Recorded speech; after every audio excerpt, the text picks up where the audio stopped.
up, everybody? It's your boy Rashid Muhammad. Doing the conversation #1 show in the world for comprehensive barbershop talk. Holding it down right now, solo, but I just got word that other folks are coming. Hoping everybody's doing all right today. So I guess if I'm gonna run this solo, I will just tick off a couple of topics that I think are worth chatting about. So first, I think a lot of people are distraught about the shootings in Buffalo recently. Certainly want to send out condolences to everybody that was impacted by that shooting. So I guess the story, if you don't know, is that a white supremacist type rode up on a grocery store in Buffalo, New York, and opened fire. I think he killed 10 people, injured 2, or maybe 12 people and injured 2. I don't remember the exact numbers, but it was definitely not a good look. I think a few things worth noting are that this shooting was very similar to the Brenton Tarrant shooting that happened in Christchurch, New Zealand. I don't know, maybe that was 2 or 3 years ago, where you had a guy who live streamed the shooting, parked up next to a mosque, walked in, killed most of the people in the mosque, then proceeded to get back in his car and drive to another mosque. Oh shit. Oh, sorry, pardon my French. Didn't realize who was in the house here. Then proceeded to shoot up people at another mosque. I think he killed 50 some odd people overall. And he put out a manifesto, which appears to be the MO for these types of people. Very much lamenting what is being popularly called replacement theory. Replacement theory being the idea that in Western countries, whether the EU or the United States of America, that immigration by lots of non-white people will only dilute the white population, and that preserving the purity of the white race is something that's worth going after. Sir, welcome back. How you doing? Good, how about you, man? You never know, man. Where am I show up at these days? Never know. Never know. Yeah, man. I tell you what, man. I got text. I know. It was very short-lived, but under the circumstances, we had to do something that was an emergency. So yes, I'm here. I'm not saying that it's not going to go back to shutdown status, but I'm here. And no pun intended by saying status, by the way. Can I get a round of applause from the studio audience or something, man? Make me feel like I'm alive? Golly, man. Thank you. All right. There we go. Sorry, I'm just trying to get all my stuff together. What's up with you, man? Oh, man, I'm chilling, man. Just coming out here from work. Oh, yeah? Yeah, man. How was the week? Pretty good? It's been long, man. I haven't been feeling super well, but, just trying to hold it together. Okay, that's cool. I mean, I'll do a lot of the driving, so you can kind of relax a little bit. So, anyway, lots been going on. I'll take the middle seat here. Oh, we can just split it and do the doggone, I gotta do this. I gotta cut my volume all the way down. I forgot what the Atlanta traffic was like. It is, I had been removed from it for so long. It was kind of like the Autobahn, though. It is very much like the Autobahn. I've never been on the Autobahn, but me neither. I mean, to be like. The traffic in the Northeast is so bad that you can't even maneuver like that, man. You just sit. I mean, it's just.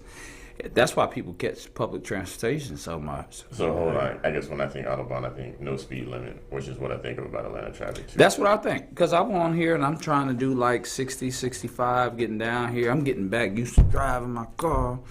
And like, boom. People are like blowing by me, blowing at me. 65 miles an hour, they would be buzzing. You'd be like, oh, man. You'd be like an F-14 flying by. Yeah, I mean, golly, man, people doing that. Then I jumped over, I'm like doing 80, and then people blowing by me at 80. I'm like, golly. Yeah. So, Man, it is so good to be. A lot of stuff happened, man. I have to tell at least a few stories. Go You ahead, okay man. with that? All right. Okay. This is your show, man. Well, I mean, it's our show. I mean, Well, you certainly earned the privilege of telling your stories. So just a little feedback. Caught a lot of. You always catch good and bad feedback. You know what I mean?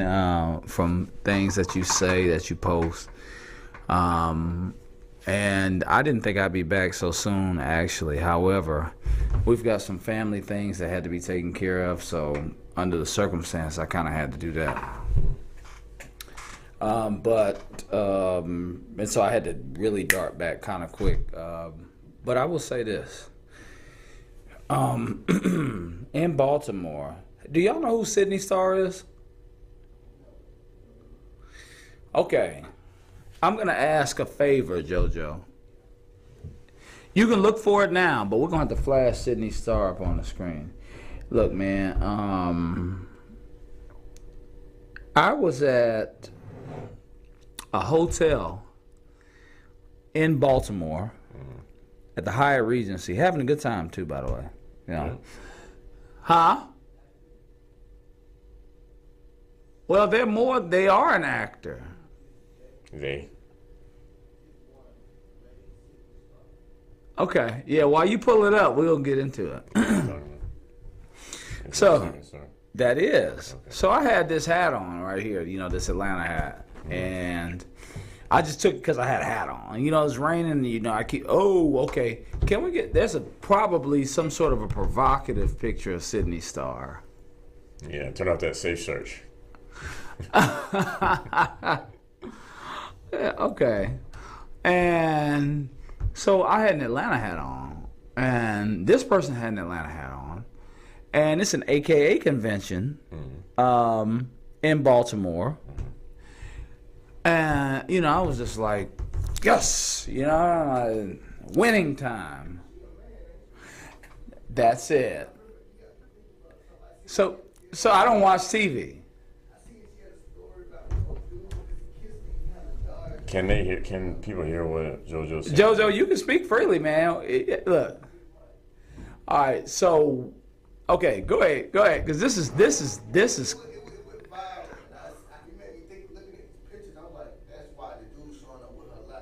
Yeah, because so I said,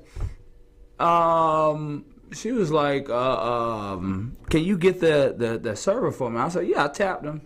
So I see what appears to be a very curvy woman.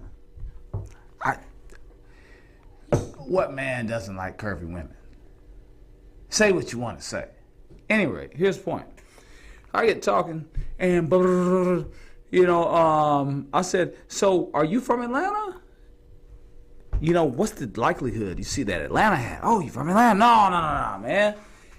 And the individual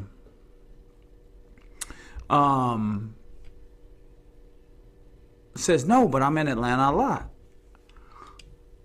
And they said, I'm surprised that you don't recognize me. That's what they said.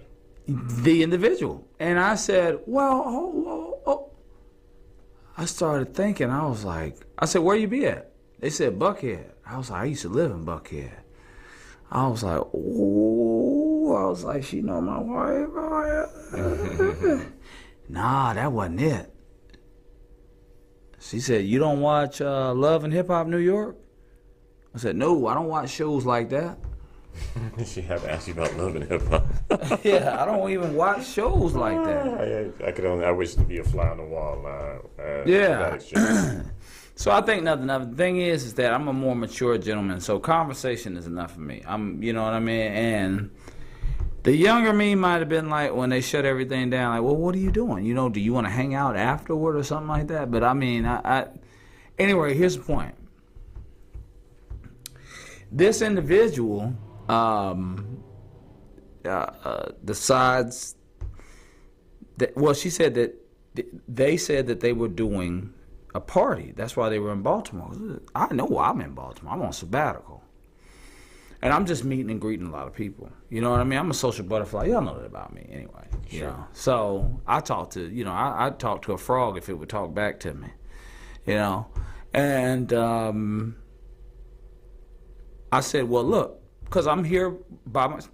This individual's like, well, who are you here with? I'm like, well, I'm here by myself. You came to Baltimore by yourself? Yes, I did. I'm traveling. I'm going all up and down the East Coast, Baltimore, D.C. I anchored down in Philly. And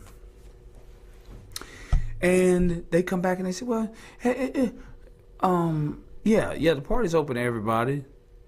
Give me your phone. Put my number in. Boom, put it in. I was like, okay. So next day, I talked to my cousin and I talked to my child's mother. And, everybody's checking on me because I'm out of town. They want to make sure I'm okay, that I'm not in a ditch somewhere, you know what I mean, or something like that.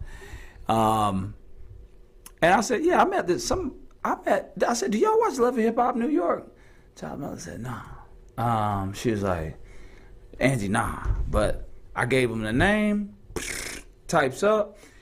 That's who come up. I said, you got to be. And I felt bad because I had rented a car. And when I said something about the party, I was just like, well, if the party's open to everybody, I want to mix and mingle and make friends. You understand what I'm saying? I'm like, I'm ready. I'm a mingler. I'm cool with that. Social influencer, whatever the hell ever. And then they were like, yeah, you might want to take a look at this. And I felt bad because I had told this person, I said, well, if you need a ride, shoot, we staying at the same hotel.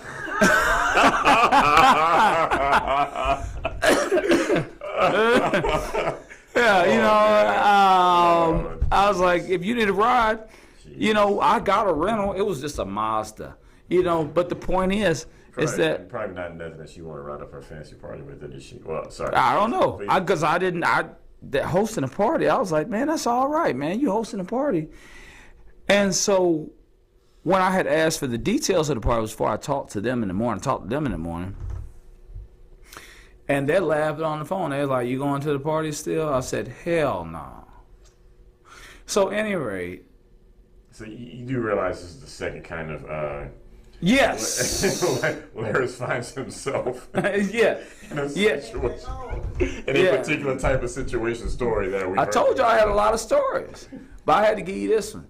I didn't know I was going to be here today anyway. I was trying to say, but yeah. So I said, okay. When I found out the info, I was like, ooh, do I text and say, hey, yo, bro, listen, you know what I'm saying? I got my wires all the way crossed, and I'm gonna have to take. You haven't said the thing yet, though. I mean.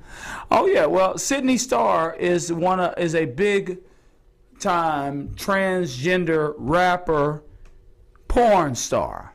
Oh, okay. Look it up on Love and Hip Hop New York. This individual is a very nice individual. I did not touch this individual. I want to be very clear about that. No, I think that we need to say that. I think that needs to be said. It needs to be said. I mean, and so my point in saying that is to say,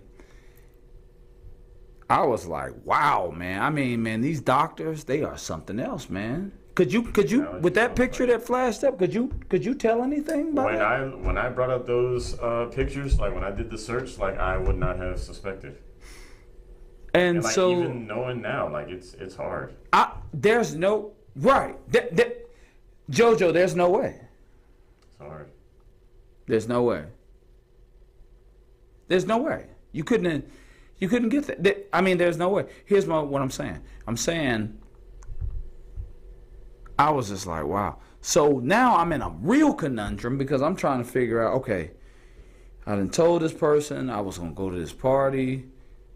Fortunately, this person sent me the flyer a couple hours later. Uh-huh. And it did have, and I have it in my phone, and I will show it to you. The flyer has the big rainbow and all of that, and it was after the information I had got from Jamisi and Angie. But here's my point in saying that. So now I got a problem, because I done wrote a check with my mouth that my ass can't cash. And I mean that literally. So Sydney started post-op or pre-op? Yeah, man. I don't know, man. You know what I mean? I didn't. The integrity of your ass would kind of be a downstream. Fact, but, so I didn't ask. And the thing is, so I was like, okay, all right, no problem. Boom. I just kind of had, wow. Any rate, so fast forward. Now I'm thinking I need to say something because now I know that I'm in the same hotel. And this hotel is not that big. So you might run into... Exactly. I might run into this person again. Sydney. Yes. Yeah, Sydney is the name of this person. That's a gender neutral name. It is. Right. Sydney 48. Correct. Sydney Marcus. There you go. Boulevard. So I'm like, okay, well, you know what? So I'm kind of like sweating a little bit, like, how do I deal with this situation? Next day, I was like, tried to be jokey joke, like, hey, Sydney, hey, couldn't make the party yesterday. Yeah, I was like, man, hope you had a good time. Hey, listen, I said, that really wasn't the type of party that I per se was looking to go to. However, I appreciate your transparency, and it speaks volumes about your character. And at least I got the rainbow. You know what I mean? Yeah. Well, I thought that was a very classy move. That was a very crafty and very. It could have happened a little earlier. You could have done it the night before. But you know what? You don't get too many points off for doing it the next day. Right. And it's like I said, the 20-something-year-old me probably would have been like, well, they're shutting everything down. Well, I got some wine in my room. Do you want to come and hang out or something like that? Had a party. And that could have been bad. It could have been bad, because you might have got one of those. You might not even know. No, you would know. I don't know if you would know, but you know. I said might. I don't know, but you might not know. I don't know. Like you said, maybe it's just as convincing on the inside as the outside. I don't know. I don't know. I'm just saying that. For me, I probably would have. I don't know, but you might have got. I thought about it. So then I said, okay. So JoJo, how do we go forward? Right? How do we go forward in life as men? So I got to thinking. There's a series of questions now I have to ask. If I'm gonna hang out with a girl or something like that in the future. You know what I mean? Right now I'm married still, but in the future, if I wanted to, and for every man, I would probably say, hey, look, you probably need to ask some questions, and you gotta be creative. Like you gotta say, hey, I was in the growing up, I was in the Boy Scouts. What about you? Were you also in the Girl Scouts, or what did you? Okay, I guess that's one way to get it. Well, it's funny because now there is no more Girl Scouts. Apparently, did you know that? No, I didn't know that. Apparently, it's only the Boy Scouts. Like girls are in the Boy Scouts, which again, I don't know how I feel about that. I don't really have a problem with like girls being with the Boy Scouts or anything like that, but I just feel like, there might have been some things that are particular to young women that the Girl Scouts provided. Boy Scouts couldn't. I don't know. Yeah, I don't want to see. Boys. I'm not saying that boys can't sell cookies, but when you think about cookies, you think about Girl Scout cookies, don't you? I know my favorite are I forget the ones. That's chocolate. They got the little coconut on them or whatever. Yeah. Are we registering over there, JoJo? Okay, because I'm not even seeing me on here. But that's cool. Okay, no big deal. All right. So I'm saying that to say, hold on, let me try something. Maybe I'm messed up here. Okay. So, nonetheless, so then I thought about that. Maybe I should say, hey, look, I don't know. You know what I mean? Like, I had thought about all types of crazy things. Like, so do you have kids? You do? They'll be like, Can I? I got this weird fetish. I kind of like to see. I like seeing the wrinkles on a girl's stomach. From where she's had the kid. Do you mind showing me the wrinkles? I'll be like, look, I got a daughter. I'll be like, my daughter, she's just got her cycle or whatever, and I'm like, and you're a girl, I mean, so you know how that is. Do you have any pointers from when you had kind of first gotten yours that to kind of cut down on the awkwardness? I don't know. I'm just saying it, Joe. I don't know. I mean, I feel like it's probably just a straight way of just asking, are you a trans woman? It feels like that. But if they're a real woman, wouldn't that offend them? If they're natural born? Maybe. Yeah, there are probably ways to work through that. Just be like, hey, look, I'm just being sure. Because again, like, obviously, no way of knowing. I know a lot of real women that would love to look like Sydney. Well, that's what the lady that was working the next night said. She actually came back and said, I'm telling her the story about what could have been a very traumatizing, life-changing experience for me. And the girl that was working there was 26. And she said, Sydney Starr wasn't here? Huh? I'm like, that's all you got out of this? She looks pretty... She said Sydney looked better than most women. I was like, okay, well, I cannot... I guess, if you're into, like, fake breasts and all that sort of stuff, to each their own. It's not really a look that I'm really into. But right.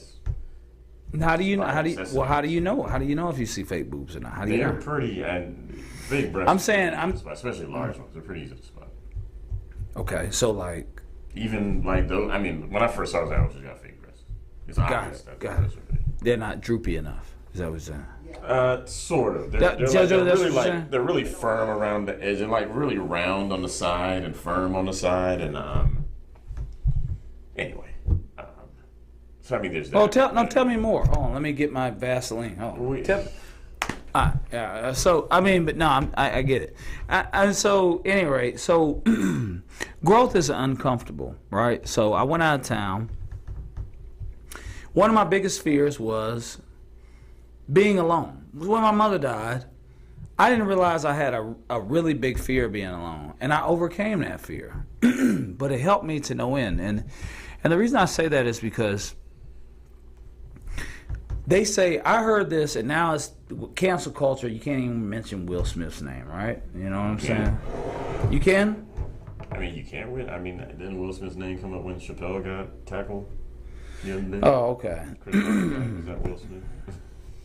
I think you can say his name. He may not be able to say much, but I think it's fair to say that Will Smith is probably canceled for a little bit. Right, but he had said something years ago. He said that all of the great things in life stand on the other side of fear. Mm-hmm. Right?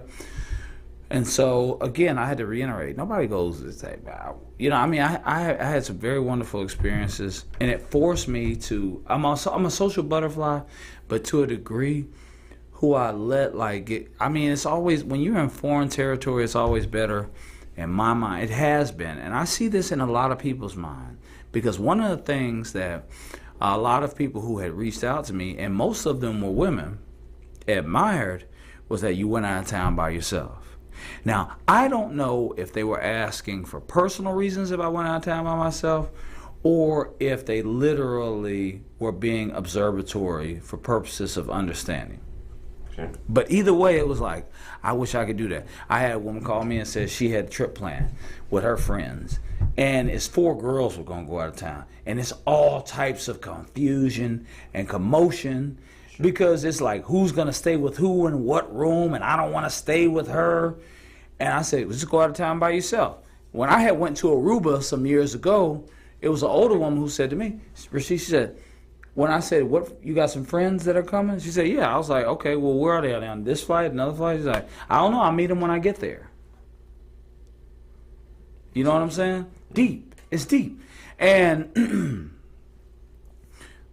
growth is, in the wake of everything, that even the discussion about Mr. Kevin Samuels, I won't go into that. That is a soft spot. We had to do it last week because the man died. But uncomfortable truths, right? I know people 50 years old, women and men, 50 years old, and then they date somebody 20 years younger than them, and they feel like they got. And it's just like, yo, what do you? They feel like they got used. The 50-year-old feel like they got used by The 20-year by the 30-year-old person. Yeah, but How so? how not so? I mean, what do you think, that's a genuine love connection? I mean, I'm dating someone that's 15 years already.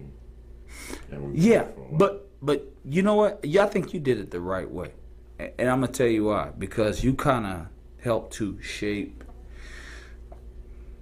If at 50 you met a girl at 30, and you were disillusioned by, and how long have you and Atara been together?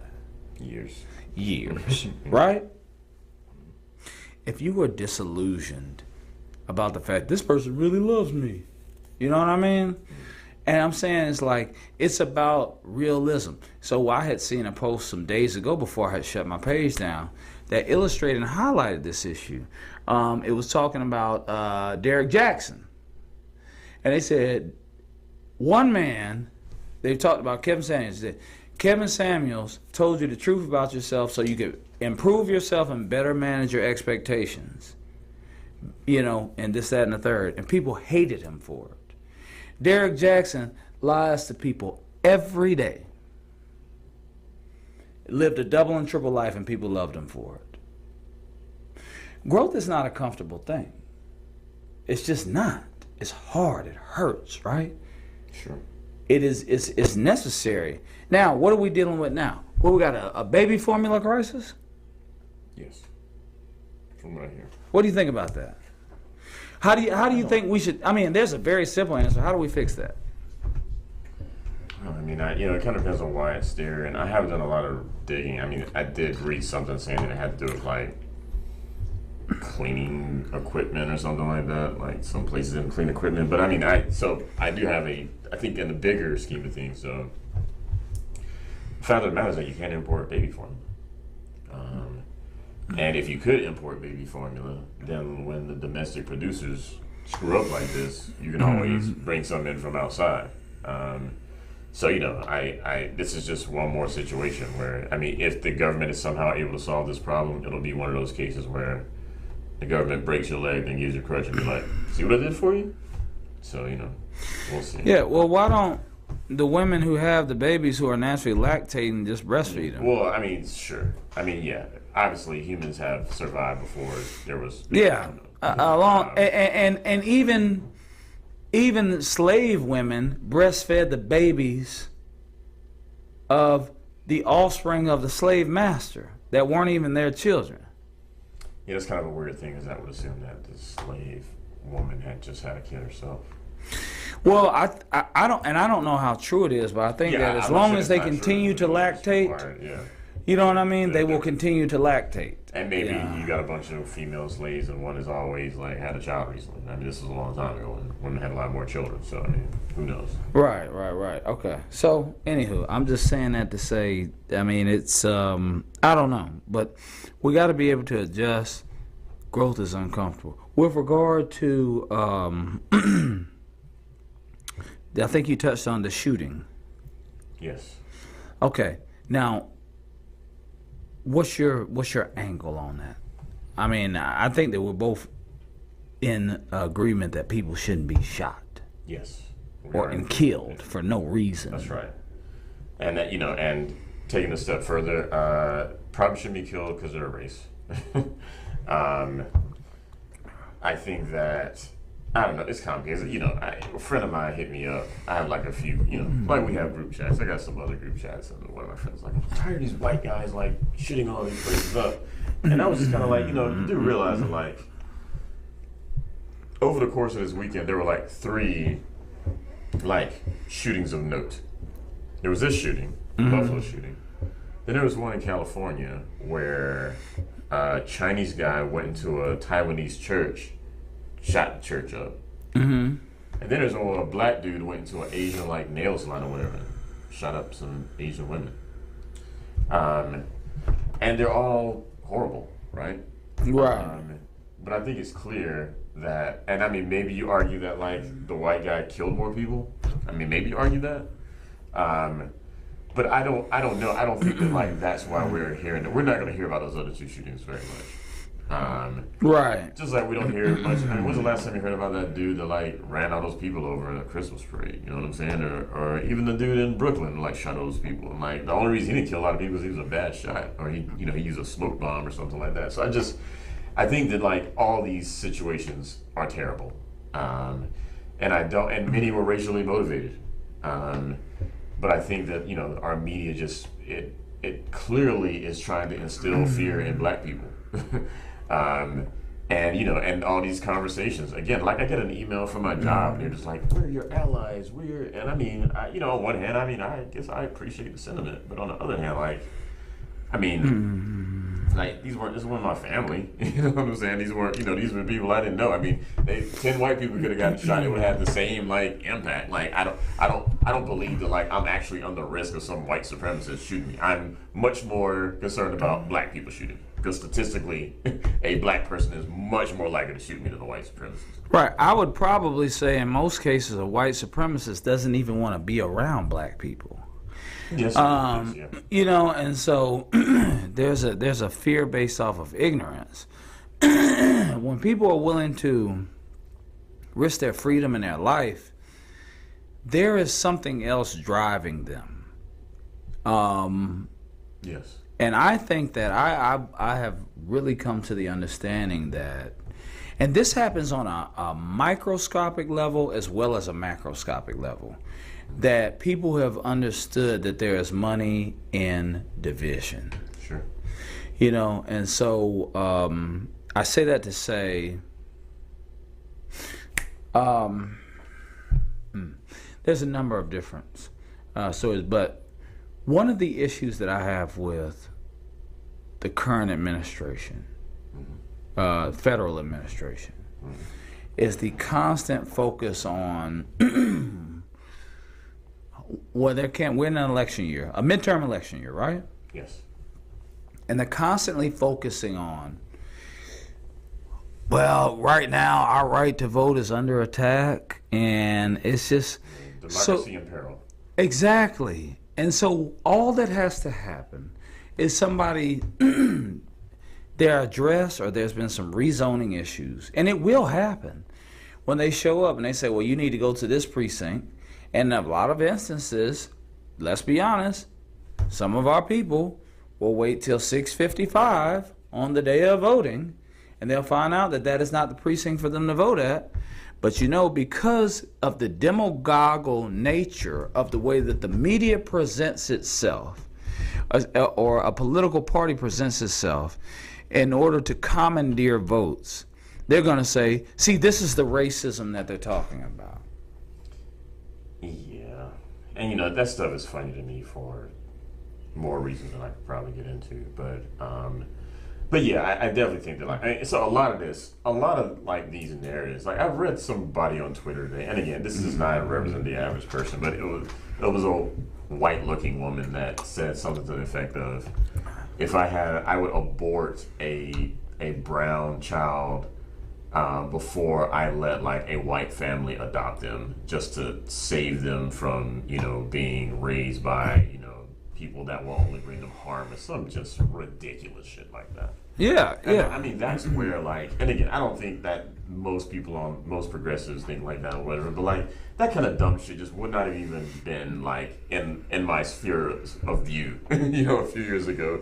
And right. Now they're just, people are just trying to like out woke themselves by saying dumb shit like that. It's interesting to say, you remember that story in the Bible where there was two women who laid claims to a baby, and then Solomon said, we'll cut the baby in half, and the woman who was actually not the mother, Solomon used it as a ploy to figure out who the mother was.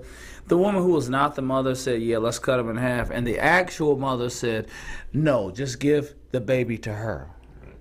And Solomon could decipher that's the real mother. Right. Because only you understand what I'm saying? And so that's crazy. But this is their doing. They create division for purposes of political interest.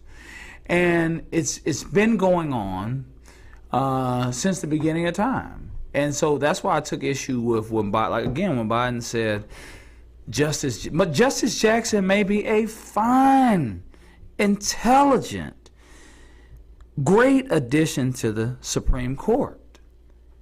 But there was no need to announce that it had to be a black woman. To do that was to deliberately incite division. Yeah, well, I think that was a net benefit. I mean, I do think that, like, and this is just a weird thing about Democrats. So I think there are a couple things happening here. So one, after Trump beat Clinton, and it's funny because this seems to be like banished to the dustbin of history, but like the Democrats were talking about how election is stolen. As a matter of fact, Hillary Clinton, right up until the eve of the 2020 election, was saying that 2016 election was not on the level. That's the exact wording she used. It was not on the level. And then when they tried to certify their election, there were Democrats that like voted against certification. Not as many as Republicans did for Trump, but I mean, this whole like, and of course remember Stacey Abrams, and we remember she didn't concede, and she was just basically like, look, I don't have any more legal options, so it is what it is. I mean, that was basically what she said. That was her concession. And the whole time she was like, hey, look, he was Secretary of State. He was rigging the vote. The vote is illegitimate. Taking people of color off the ballot. You know what I'm saying? Like that was the whole narrative. It was two black gubernatorial candidates at the same time. Abrams and a man down there in Florida who ran against DeSantis. Oh, the guy with the crack. The guy that was from Tallahassee or whatever. I know you know what I'm talking about? Yeah. And forget the fact that both of them tend to lead red in gubernatorial elections. Yeah, lean. When's the last time a Democrat ran in Florida? Because I know we haven't had No, I don't even know who the last Democrat. We have. I guess Zell Miller was the last Democrat in Georgia. But he was I was about to say he was from that old Democrat. Yeah. The Sam Nunn Democrats and all of them. Yeah. And so I just say that to say, what do you think Abrams will win this year? I don't think so, man. One, I think Kemp, and again, I mean, I've been wrong on this stuff plenty of times, so do I take this as any particularly prescient view? But one, I think Kemp will probably destroy Purdue, and I think he beats Abrams by more than he beat her last time. I think so too. And we'll see what actually happens, because I think what the X factor here is, I guess there are a couple of X factors here. One X factor is abortion. Right. So Stacey's going to run hard on that, and and Kemp was very much behind the abortion thing. But I guess this is the thing: the Democrats are making a big gamble here because they are betting that like abortion is a thing that's going to like really like turn the tide, because abortion is they talk about how like the majority of people support abortion, and that's sort of true, but like, I think it's fair to say that like the majority of Americans support some form of abortion, but I do not think it's true that a majority of Americans support the same standard of abortion that Planned Parenthood versus Casey, which is basically like 22 to 24 weeks. Right. And that is globally that is an outlying thing, and like the whole reason this Roe thing came up was because Mississippi said it like 15 weeks. Which is more in line with the world. I mean, we don't have to do what the rest of the world does, but it's just a point of reference. And I think most people are there. Most people are like 15 weeks. The thing though is that like they can't make it. The Supreme Court can't affirm that law for as long as Casey's on the books, and that's why they're looking at like overturning that ruling.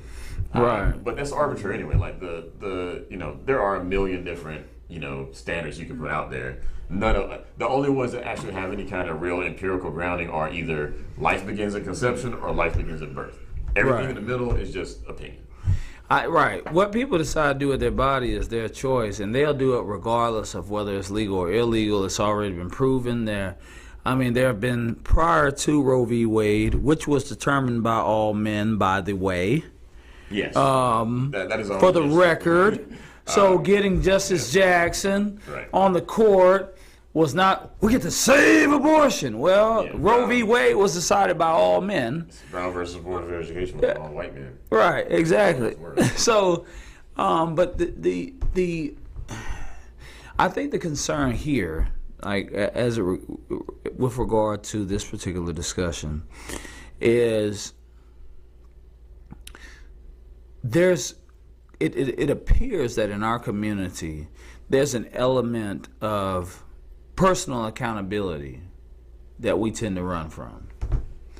Now, one would argue, and this would be the strongest argument that pro-choice activists would make, is that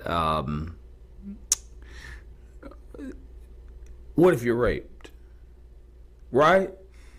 Now, that could be 1% or less than 1%. It's less than 2% of all. Rape and incest are less than 2% of all. But when they're making their argument, that's what they're gonna stand behind that. The bulk of them is more or less just Control. yeah, it's a form of like birth control, right?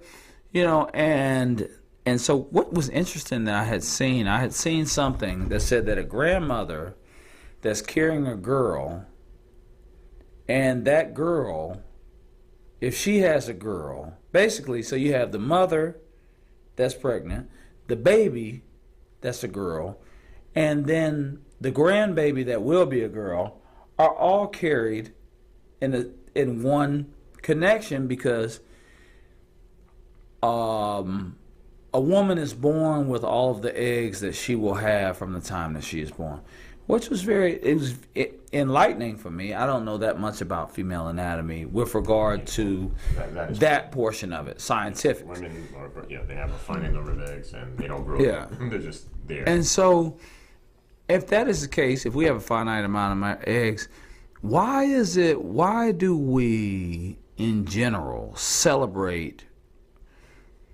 Okay, let's say that. I mean, let's be fair about this, JoJo. Let's just say we want to have, everybody just wants to sit up and just have recreational sex, right? I mean, let's throw natural selection out of it. Yeah, I've had many women come at me. I'm sure they've come at you. I'm sure they come, depending on what they like in terms of what they want the ascribed characteristics of their child to look like, right? That's a natural selection issue. Why are we even, and again, the people they're going to get upset. Why are we even, if we want to have recreational sex, let's say let's live in a recreational sex. Let's live where we live. This is Atlanta. This is what people do. Sex is recreation. And a lot of times it's for-profit recreation. Now, in my 40 years, I haven't had an opportunity to experience the part where I profit from it. So I don't know about that. There are many people who have. I have not gotten a meal because of sex or anything. Nothing. And what I'm saying, but hey, that's what you do, that's what you do. Here's my point. Why would you even be having recreational sex with somebody that you wouldn't want to have a baby with? Why? That would be the only question that I would have. If somebody could explain to me, and we can't just arbitrarily say things happen. Listen, I'm going to tell you like this. I know some dudes that have messed with girls, and they'd be shamed to have a baby by the girl. But in my mind, I'm like, why though? Pornhub, all of these things, man. I mean, come on. I'm just saying that to say, oh, I'm the only one that's seen Pornhub? $1 trillion business. Hey, I'm the only one that's seen it. I get it. So, I'm just saying, in general, I'm just saying, why?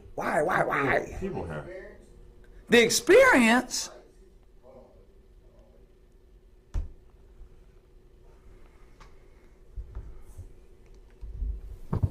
You might see something you might like, or I might want this for that moment. Don't mean I want this permanently. Oh man, I ain't talking about that. I ain't talking about something you see in the dark in a club that looked good in the club. I'm talking about something that at the end of the night, that's all that was left. I'm not gonna bash. I ain't gonna do that because that ain't right. I mean, I don't know that it matters either way. I mean, I think ultimately, people make bad calls. People make bad decisions, and sometimes those decisions are led along by being under the influence or whatever. What happens when me and you make a bad decision? Yeah, well, look, I mean, we can talk about like double standards around abortion. All right, okay. But I mean, it is an asymmetrical thing, right? Like, it is, it is a very unique thing in human existence, and it's the fundamental difference between a male and a female. And so, it's the laws are the laws; they're not the same everywhere. But yes, here, the man has no choice. The choice is all on the woman. And Dave Chappelle said a thing recently about how if you got the right to kill the motherfucker, I got the right to abandon it, right? I mean, he said that in one of his stand-up things, and I think that gets to the point you're trying to make. And if somebody have to raise a child without the support of the father, I'm not saying that I advocate that, because I've been very supportive of my child. But what I'm saying, and then even children that I did not naturally father. So I am not saying, and I would never say anything that would advocate not being a man and not taking responsibility for children that are entrusted to you.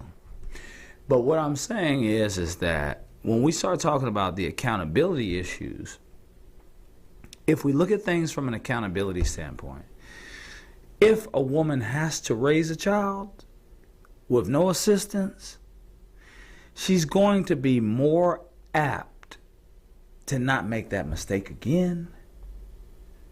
That's where and more importantly, if child support courts, welfare, and food stamps, WIC, all of this stuff did not exist, then in a lot of instances, the mother and father are probably going to get along. Yes, because they know that they need the father, right? But when they know that they have the government, they know that. Because I don't know what that's like. Maybe we would use it too if we had that option. Maybe we would say, I'm not going to comply. I won't be cooperative because you will do what I say, or I will go to the government. But we don't have that option. I mean, is there something you're a savant when it comes to these type of issues politically. Do we have that as an outlet as men? Is there a government entity that will allow us to be uncooperative? I mean, no. I mean, if it's proven to be your kid, you're on the hook.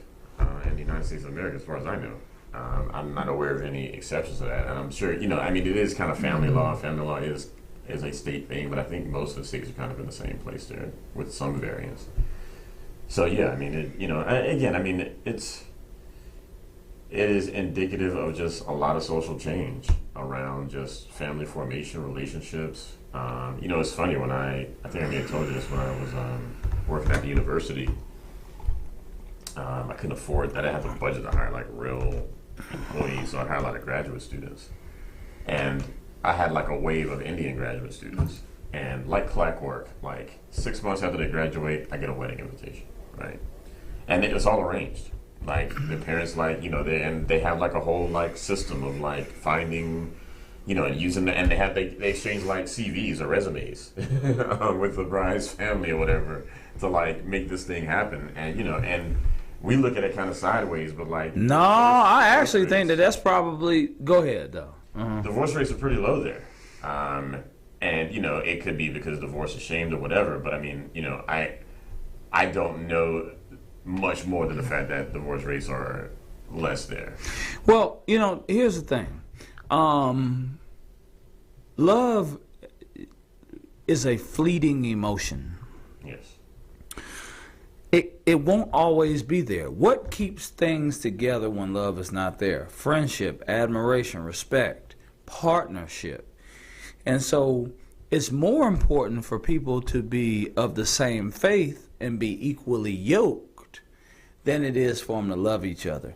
I believe if they are of the same faith and they are equally yoked, then the love can only come from that. Like love can grow from that. But love itself is not enough to grow equally yokedness and the same faith. Yeah, I mean, I think that's mostly true. I think that forgot what I think. No, yeah, I mean, you got it, brother. Yeah, I think that's generally true. I think that, you know, the whole idea of romantic love is actually fairly new. The idea that you marry someone because you love them, like that's actually like a concept that's only a few hundred years old. Right. For most of the history of humanity, it was a much more practical situation that was linked to survival and things like that. But also, like, yeah, this is why like the Marxists and the communists hate the family so much, because it was really, in large part, about like property and inheritance and social order. And you know, obviously, there's a heavy Marxist influence on our culture these days, and you're starting to see some of that contempt for the family now kind of bleed out. Listen, I'm gonna tell you. And you said a whole lot there. I would need somebody else to help us to develop the idea of property, because in the Constitution, doctrine of original intent, all of these things, in the Bible, 10 Commandments, thou shalt not cover thy neighbor's wife. Women were seen as property, okay? But I don't think that they should be seen as property because of and I'm probably one of the biggest chauvinists, you know, but not property in the sense of I tell you what to do. But property is something to be taken care of and maintained. Now, the government give license for marriage, right? And here in the United States now, you know, God. I mean, marriage is fundamentally a community record. So the basic definition of marriage is a sexual relationship that is officially sanctioned by a community. Correct, and by God, depending on what your faith is. Right. Yeah. I mean, the community, the church, or whatever. But yeah. Right. And the community, the recognition by the community is right. key to the whole idea of marriage. And so government is not really fundamentally part of that. But no. Yeah. They certainly in the United States now, like I said, they are. Yeah. But what we're really talking about what marriage is something that there could be no government. There could still be marriage, right? Without government. Exactly. Okay. All right. I get it. Exactly. They just came in and regulated it. Right. So I'm gonna go somewhere with this really quickly because you was on to something. The father gives the daughter to the man. Sometimes we get caught up in terminology, and I have to be careful with listeners because they'll read too much into it. That is a transfer of ownership and responsibility. Yes. That is the man saying that I condone of him, this man, taking care of her the way that I have taken care of her. I condone of it. Right. And I have this is big, I have the rights to her. And you cannot have the rights to her unless I willingly transfer those rights over. But I have to feel like you are in a capacity to do it. Society, the man is supposed to pursue. How many times in your life have you missed out on women 10 years down the road say, I used to like you, but you never said nothing to me? Well, I didn't know. I didn't know you liked me. You know, and so man is expected to pursue. Man is expected to provide and protect. Okay. The father is actually supposed to pay for the wedding. Yes. Right? Father of the bride. Father of the bride. Okay. Now, then it's on the man to pay for everything else. Now, you get married, you get out of marriage, the government taxes the man to get out of marriage.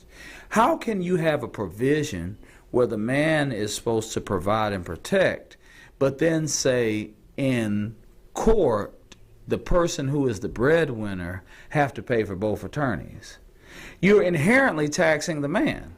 So really, the attorney, if there's a divorce attorney for the wife, then that's actually the man have two attorneys that work for him, actually. It's weird. It's a very abstract concept. But my point in saying that is to say, so the man have all this responsibility, but he has no control. That's what's messed up. Oh, wait, and those are government rules, and I don't know. I mean, I think that a lot of that is anchored in just the old economy or older economies. I think that my guess is that, and that you may know better than I know, but it would seem that if the man and the woman have equal income, that I don't think the man would be required to pay for the woman's lawyer, would they? I don't know. Well, here's the thing. To even thoroughly investigate who has more, or if it's in, let me just say this. To get to the bottom of who has more income, that's a research paper in itself that's going to cost you $5,000. Okay? For somebody to comb through your stuff. And they're going to ask you a lot. You hope that tax returns kind of help get to. Nah. I mean, that assumes that everybody's actually claiming everything they should be claiming. When people, if somebody says to you, JoJo, and I want you to listen to this, and there's a lot of young men that need to hear this, and when I get the opportunity, I'm going to talk to them. Do you have any kids? Okay. When my daughter's 17. When somebody says to you, how old is your daughter? And you say, why do you need to know that? And they be like, I need to know. Because we need to project what income you will have coming back into your home after the child turns 18. They don't tell you that when you get ready to settle down. That people will project the future income that you will have. Based on, they want the birth date. They want the full name and the birth date of your child. Let me tell you something. There's some stuff that brothers need to know. I can't charge them because they can't. Most cases they can't afford to pay for it. So I'm gonna have to give it to them free. And this is what I'm trying to tell you. People start asking you, could you tell me exactly the square footage of your home? What would you estimate the value of your furniture to be? We're talking about someone you're dating that was asking you this question? No, I'm talking about an attorney. Oh, okay. This is what I'm saying. Okay. And you start saying, how often do you get your hair cut? How much do you pay? Are you like, whoa, hold on, man. This is a lot of questions for what should be a very... Look. It sounds like underwriting, basically. It sounds like the same questions as someone is Yeah, underwriting. well, I wish they had asked me that. Look, growth is uncomfortable. Anything that's comfortable, I'm not mad about anything. Can you hear the calmness in my voice? Don't I be in here like shouting and jumping up and down and, you know what I mean, drop kicking microphones and stuff like that? You are calm. I have seen you much more agitated. Yeah. Much more agitated. I'm not. I am not upset. And I went away, and I got out of my comfort zone, and now I'm back to handle the mission I have to do here. But if I hadn't done it, if I hadn't got listen, if you can't get away from your city, your town, your state, your country, mix it up. Join an organization. Something where, a bonding group of something you like. If that's cooking, if that's music, join a garage band. I don't care. But this is what I'm going to tell you. For me, getting a change of environment changed my life. Because it gave me some perspective. I'm happy to be here. I'm happy to be alive, man. Glad to have you, brother. Yeah, it's good to be here. And and it's right on time. It's just me and you. That's the way it started. Right. And so go ahead, my brother. Say what you got to say. It's funny because I've always been a guy that's been very comfortable alone. I think I've been uncomfortable with other people. When I was a single child, I was a latchkey kid, as they call it, when I was younger. So I was mostly alone as a child, and I was fine with it. And growing up, and it's probably why it took so long to really get into a long committed relationship. Is just because I had friends that like just had to be in a relationship. They were just wired that way, probably because that's just what they grew up around. But I didn't grow up around like needing people around. I didn't have both parents in the household for most of my childhood, and so there's that. So like my growth has had to be like, having another person and like being aware of that person and making sure that person is happy and that I'm responsive to their needs. And it has had its pain points, and took a little therapy, I think, to. Oh no, every black person needs some therapy. Yeah, it took a little therapy Yeah. to kind of work through. And I don't know that we've seen the last of the therapist, but therapy a lifelong thing. Yeah. You know, Yeah, but you're absolutely right. Like, change is hard, man, and we got to do the best that we can. Being in a conversation does not condone any violence toward trans people. Absolutely not, because the only trans that matters is transparency. So just be yourself and be honest. And they did that. You know what's interesting? You can go ahead and hit us with the Mariah Carey, but you know what's interesting? You were uncomfortable being alone. You were comfortable being alone. I was uncomfortable. I was comfortable being with people. East Point Smokes some dank. National got skanks. Hey yo, come through. Flex on the 1-2s in the tunnel. Peeping for